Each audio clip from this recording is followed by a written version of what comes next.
নমস্কার বন্ধুরা, সুমির হেসেলে আপনাদের সবাইকে স্বাগত। আশা করি সকলে সুস্থ আছেন, ভালো আছেন। সামনেই রথযাত্রা, আর রথযাত্রা উপলক্ষে আমরা বাড়িতে বিভিন্ন রকম মিষ্টি বানিয়ে থাকি, খেয়ে থাকি, যেমন গজা, জিলিপি, মালপোয়া। আজকে বানাবো এইরকমই রথযাত্রা উপলক্ষে ছোট্ট মালপোয়া। মিনি মালপোয়া নামে আমি নামটি রেখেছি এবং এটিকে শুকনো রেখে দেওয়া যায় এবং খুব সহজেই বানিয়ে নেওয়া যায়। রেসিপিটা যদি আপনাদের ভালো লেগে থাকে তাহলে অবশ্যই একটা লাইক করতে ভুলবেন না। নতুন বন্ধু হলে চ্যানেলটিকে সাবস্ক্রাইব করে দেবেন। চলুন রেসিপিটা তাহলে দেখে নেওয়া যাক।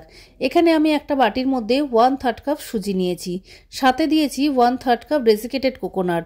আপনাদের কাছে যদি এই গুঁড়ো নারকেল না থাকে তাহলে আপনারা এমনি নর্মাল নারকেল কুড়িয়ে নিয়ে দিতে পারেন।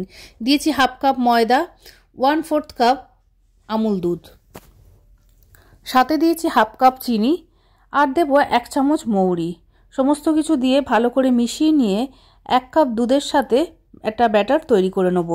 দুধটা দিয়ে খুব ভালোভাবে সুজি, ময়দা এগুলোকে গুলে নিতে হবে যাতে কোনো রকম লাম্পস এর মধ্যে না থাকে। ব্যাটারটাকে বেশ ভালো করে 2-3 মিনিট ধরে মিশিয়ে নিতে হবে। ব্যাটারটা খুব ভালোভাবে মেশানো হয়ে গেলে এটাকে ঢাকা দিয়ে রেখে দেবো, সুজিটা যাতে ভালোভাবে ফুলে ওঠে। শুকনো নারকেলের পরিবর্তে কাঁচা নারকেল কুড়িয়ে নিয়ে এর মধ্যে ব্যবহার করতে পারেন। আর যাদের নারকেল খাওয়াতে অসুবিধা আছে তারা কিন্তু নারকেলের পরিবর্তে কলাও এখানে ব্যবহার করতে পারেন। নারকেল দিলে কি হবে, মালপোয়াগুলো ভালো ফুলবে আর ভেতর থেকে বেশ নরমও হবে। আধ ঘন্টা রেখে দেওয়ার পর বেশ ব্যাটারটা ফুলে উঠেছে, তবে অবশ্যই ব্যাটারটা মিশিয়ে নিয়ে আধ ঘন্টা রাখবেন যাতে সুজিটা ভালোভাবে ফুলে ওঠে।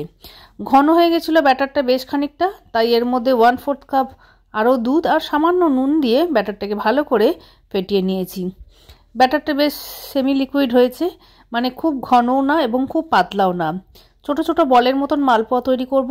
বেশি পাতলা হলে কিন্তু মালপোয়াগুলো ছড়িয়ে যাবে। কড়ার মধ্যে নিয়েছি বেশ খানিকটা তেল এবং একটু বড় কড়াই বসিয়েছি, কারণ এই ধরনের মালপোয়াগুলো ভাজতে গেলে একটু বড় কড়াইয়ে বেশি তেলের প্রয়োজন, তাহলে মালপোয়াগুলো বেশ বলের মতন সুন্দর ফুলে উঠবে। অল্প অল্প করে মালপোয়ার ব্যাটার দিয়ে ছোট্ট ছোট্ট করে মালপোয়াগুলোকে আমি তৈরি করে নিয়েছি। আপনারা চাইলে এর থেকে বড় সাইজের মালপোয়াও এর থেকে কিন্তু করে নিতে পারেন। আমি দেখতে ভালো লাগবে আর শুকনো রাখবো বলে এই মালপোয়াগুলোকে ছোট ছোট করেছি, যাতে বড় থেকে ছোট সবার যাতে খুব ভালো লাগে।